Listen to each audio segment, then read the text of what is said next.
নমস্কার দর্শক বন্ধু, আমি দশভুজামা ব্লগস আরও একটা গুরুত্বপূর্ণ ভিডিও উপস্থাপন করতে চলেছি। আশা করছি তোমরা প্রত্যেকে ভালো আছো, সুখে আছো। তোমাদের সুখ, শান্তি, সমৃদ্ধি কামনা করে আমি আমার ব্লগটা শুরু করছি। আজ বলবো শ্রী শ্রী অন্নপূর্ণা পুজো। অন্নপূর্ণা পুজো কবে এবং ওই দিন কি কি করতে হবে, অন্নপূর্ণা পূজা করলে কি ফল লাভ হয়, এবং অবশ্যই অন্নপূর্ণা পূজার ব্রত কথাটা একবার শুনে যাও। অন্নপূর্ণা পূজা সাধারণত চৈত্র মাসে শুক্ল অষ্টমী তিথিতে পালিত হয়। এই দিনকে আবার শ্রী শ্রী বাসন্তী দেবীর মহা অষ্টমী। প্রত্যেকে কিন্তু যাদের সন্তান হয়েছে তারা যেমন দুর্গা অষ্টমী করে, সেই রকম বাসন্তী দুর্গারও অষ্টমী করতে হয়। এবং এই অষ্টমীটা একটু আলাদা। 8টা মুগ, গোটা মুগ, সোনা মুগ যেটাকে বলা হয়, এবং 8টা অশোক ফুলের কুঁড়ি খেতে হয় এই অষ্টমীর দিন। এবং এই দিনকেই পালিত হয় মহা সমারোহে শ্রী শ্রী অন্নপূর্ণা দেবীর পূজা। তাহলে অন্নপূর্ণা পূজা সাধারণত চৈত্র মাসে শুক্ল অষ্টমীতে পালিত হয়, যা 2026 সালের 26শে মার্চ এবারে পড়েছে অন্নপূর্ণা পূজা। এই দিনে দেবী অন্নপূর্ণার পূজা করে অন্ন সমৃদ্ধি ও সংসারের কল্যাণ কামনা করা হয়।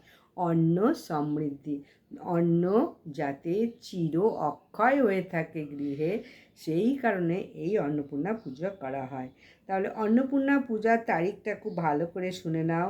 2026 সালে অন্নপূর্ণা পূজা 26শে মার্চ বৃহস্পতিবার, বঙ্গাব্দ 1432 সালের 11ই চৈত্র শুক্ল অষ্টমী তিথিতে অনুষ্ঠিত হবে। অষ্টমী তিথি 25শে মার্চ থেকে শুরু, 26 তারিখে উদয় তিথি হিসাবেই এটা পুজো করা হয়। সকালে স্নান করে পরিষ্কার বস্ত্র পরে ঘর পরিষ্কার করতে অবশ্যই হবে। দেবীর ছবি বা মূর্তি স্থাপন করে ফুল, ধূপ, দীপ, চন্দন, কুমকুম, ফল, মিষ্টি নিবেদন করতে হবে। অষ্টদল কমল বা ষোড়শ পূজারে পূজা করতে হয়। তাহলে এই পূজা বাড়িতেও করা যায়, আবার মন্দিরে গিয়েও পূজা দিয়ে আসতে পারো। তাহলে মন্দিরে গিয়ে কী কী দিয়ে পূজা দেবে? দেবীর ছবি মূর্তি স্থাপন করতে পারলে খুব ভালো, বাড়িতে পূজা করো, তাহলে অন্নের সমৃদ্ধি তো হবেই। আর যদি বাড়িতে না করতে পারো, আমি তো অষ্টমীতে পূজা দিতে যাব মন্দিরে, অবশ্যই ধূপ নেবে, দীপ নেবে, তারপরে চন্দন, কুমকুম, ফল, মিষ্টি এবং 5 রকম ফল অবশ্যই নাও। আর যদি সম্ভব হয় অষ্টদল পদ্ম নাও, অন্তত একটা হলেও নাও পদ্ম ফুল। এবার এই দিনকে কঠোর উপবাস করে অন্নপূর্ণা পূজা করতে হয়। ব্রত কথা পড়ে তারপরে অন্নভোগ নিবেদন করে আরতীয় হোম করতে হয় এই অন্নপূর্ণা পূজার দিন। এটা সম্ভব না হলে বললাম মন্দিরে গিয়ে অবশ্যই এই সব জিনিস দিয়ে পুজো দিয়ে এসো। ফুল, বেলপাতা, ধূপ, দীপ, চন্দন, কুমকুম, ফল, মিষ্টি এইসব দিয়ে মন্দিরে গিয়ে পুজো দিয়ে এসো। রক্তচন্দন ও সরা দিয়ে বস্ত্র পরিবেষ্টন ও মূল মন্ত্র জপ করে অন্নপূর্ণার পুজো করা হয়।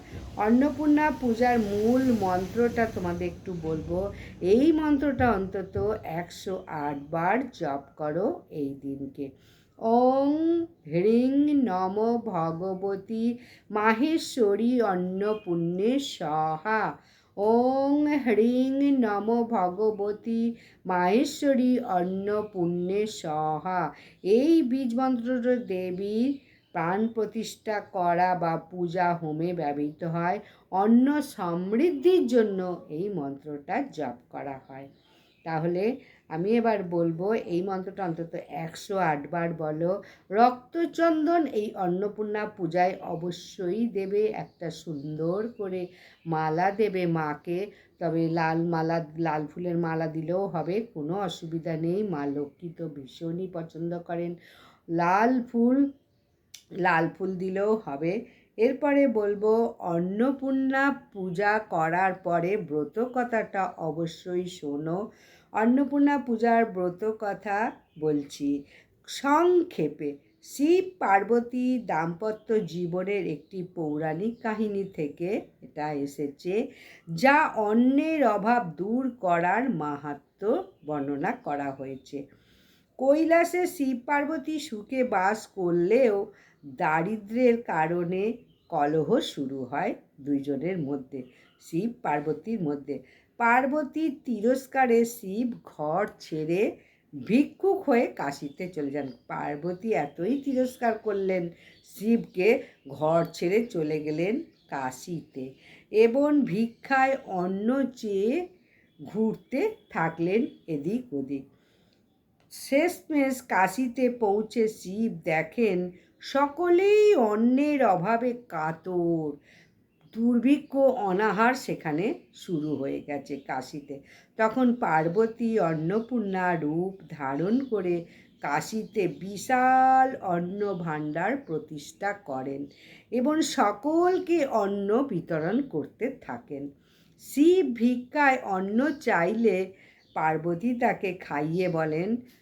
শিব তখন পার্বতীর কাছে ভিক্ষা চাইল, তখন পার্বতী মহাশিবকে খাইয়ে বললেন, যার কাছে অন্ন আছে তিনিই বিশ্বের রাজা। এই কথাই পার্বতী শিবকে বললেন। শিব এতে লজ্জিত হয়ে তখন কি আর হবে, বুঝতে পারলেন যে পার্বতী মাহাত্ম্য কথা। তারপর অন্ন ভাণ্ডার অক্ষয় থাকার বর প্রদান করে কৈলাসে ফিরে এলেন শিব। এই কাহিনী পড়লে বা শুনলে সংসারে কখনো অন্ন ক্ষুণ্ণ হয় না। তাই বলবো, পাঠের নিয়মটাও ভালো করে শুনে নাও। অন্নপূর্ণা পূজা করলে গৃহে অন্ন, অর্থ, বস্ত্রের অভাব দূর হয় এবং সন্তান পরিবারের কল্যাণ ঘটে। হিন্দুরা এটাই বিশ্বাস করেন। এটি সমৃদ্ধি, স্বাস্থ্য এবং সন্তুষ্টির দেবী হিসাবেও পূজিত হন মা অন্নপূর্ণা। অন্নাভাব নির্মূল হয়, ঘরে সর্বদা খাদ্য সমৃদ্ধি থাকে, আর্থিক উন্নতি, সৌভাগ্য বৃদ্ধি পায়, দারিদ্র্য নাশ হয় এবং মানসিক শান্তি লাভ করে সকল ভক্তরা। পূজার দিন দান করলে জীবনে বাধা কাটে এবং দেবীর কৃপায় সমৃদ্ধি আসে।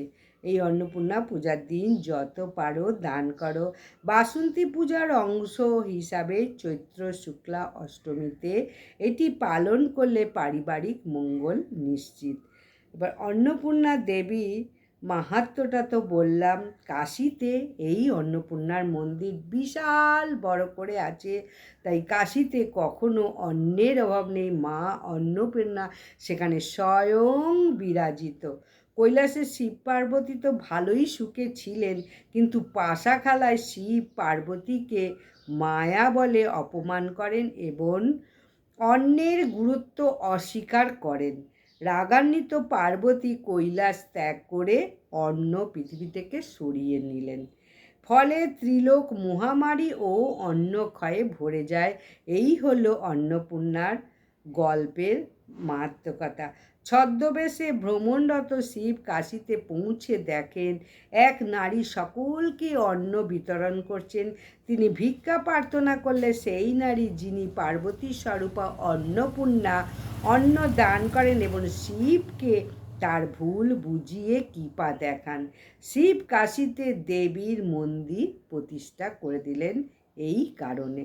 তাহলে কাশীতে বড় মন্দির আছে অন্নপূর্ণার।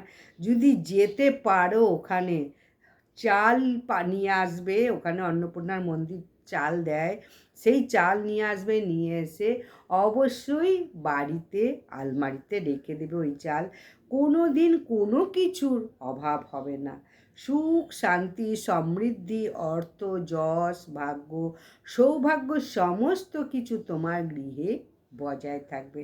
যখনই যাবে কাশীতে এই অন্নপূর্ণার মন্দির থেকে অবশ্যই মানে একটু চাল সুন্দর করে যত্ন করে নিয়ে এসে বাড়িতে এসে তোমার লকারে রাখবে। তাহলে অন্নপূর্ণার কৃপায় তোমার গৃহে কোনো দিন অন্নের অভাব হবে না।